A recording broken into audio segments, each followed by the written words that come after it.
Wait, what does that mean?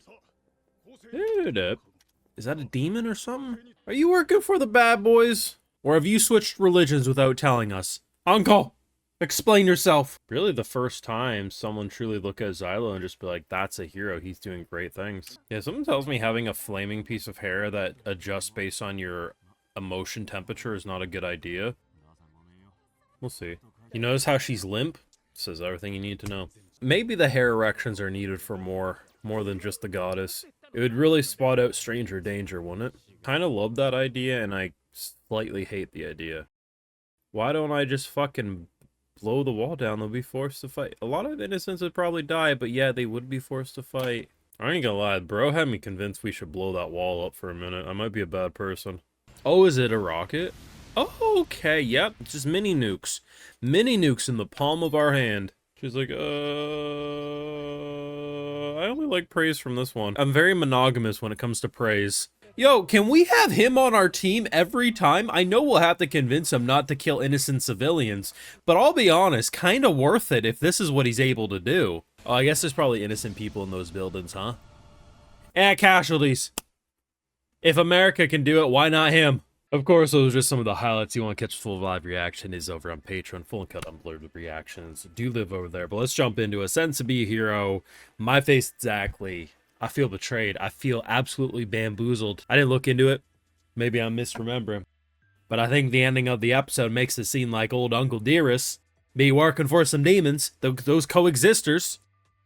And we're gonna have to kill him. You can't trust anyone in this goddamn show. Can't even trust Xylo. You want to know why you can't trust Xylo? Because he'll probably lose his mind at some point and try to stab us in the back or something. Everyone can't be trusted.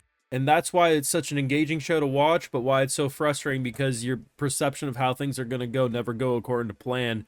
And no matter how much anime you've seen like me, you stop being able to predict the show accurately.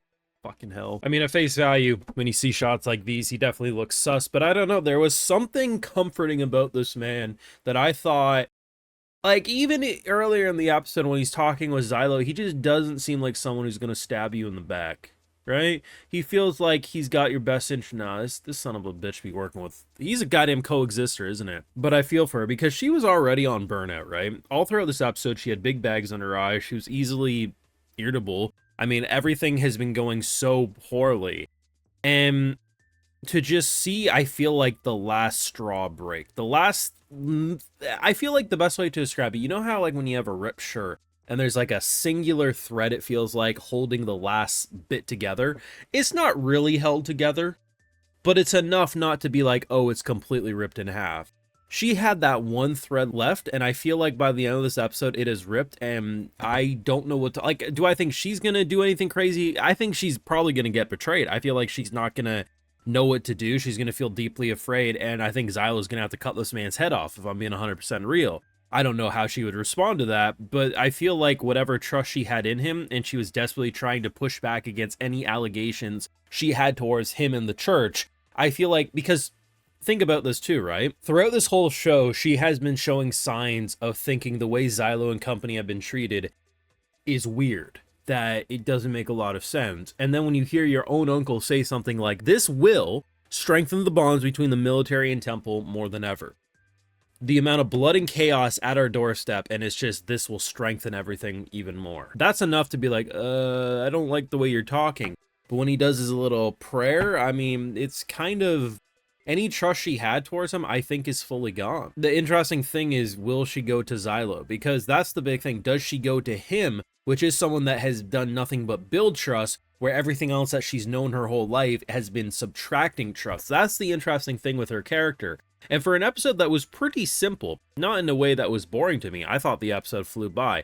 No opening, no ending, just a full-ass anime episode, and it flew by despite it being mostly dialogue. I love how they can just drop the most unexpected bombshells right at the very end and just completely reevaluate what you thought about the episode. Even if you already had a positive impression of the episode, it just immediately skyrockets all the more, you know? And one of the big reasons why I've really enjoyed this uncle is scenes like these. So Xylo's actually getting hyped up by the children, the local children, because they've heard what he's done with the goddess, right? So the fact that they're innocent enough not to really know what a hero is, like, that it's a punishment to them, he's one of the guys who's helped save a large group of people. That's a good person, right? And if you're working with a goddess, surely you got to be a good person. If she's popular, then therefore he'll be popular. And when he can actually, like, when he rolls up and he's just talking, I'm like, oh, you know, it's kind of nice having someone in the church who's like on our side, but not in the way that they're like playing favoritism. It just seems like giving people the benefit of the doubt more, and it lets you lower your guard about him as a character. And this show's already done a good job at making me lower my guard of him as a character. And that's why by the end of the episode, I'm thinking to myself, like, maybe the name that she's a little sus on isn't as bad as I think. Like, but I'm just gonna assume he's probably working with the coexisters. Color me surprised the church is involved in some shady demon bullshit. Also, we got introduced to this character, Rhyno, I think his name is. I might completely be forgetting what his name is, but I'm going to call him Rhyno either way. Dude is a walking nuclear bomb. And he is crazy, and if we just let him be in charge, yes, innocent people would die. But there's something about the way he explains things that he's like, you know what? What if I blow down a wall? Then the military would be forced to help us. I'm kind of like, yeah, I kind of agree. And then Xylo's like, no, because then innocent civilians. I'm like, oh yeah, innocent civilians, fuck. And then Xylo's like, but if we shoot their ships, I don't know, man. Like, it's probably a good thing he isn't the one leading a mission, because otherwise, I think everyone would go boom. You know what I mean? Like, look at this shit, bruh.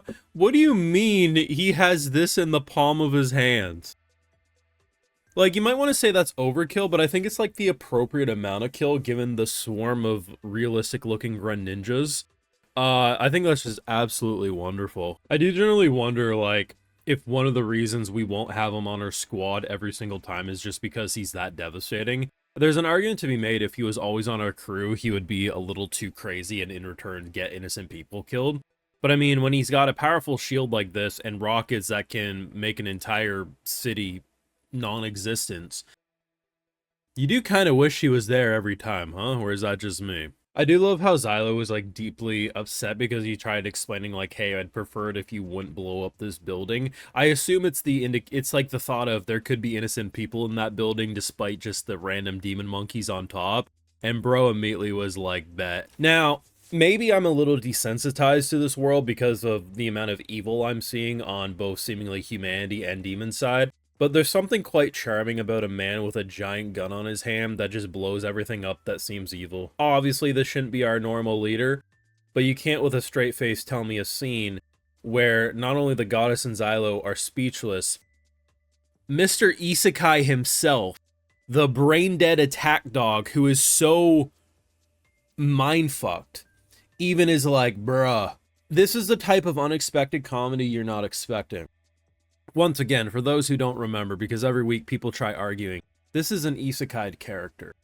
A goddess summoned him into this world from a different world. Therefore, this is isekai. Pay attention, keep up. But the fact that he literally is not there mentally, he's completely not there, and he still was like, even I know that's fucked up, is fucking insane work. That's just absolutely wonderful.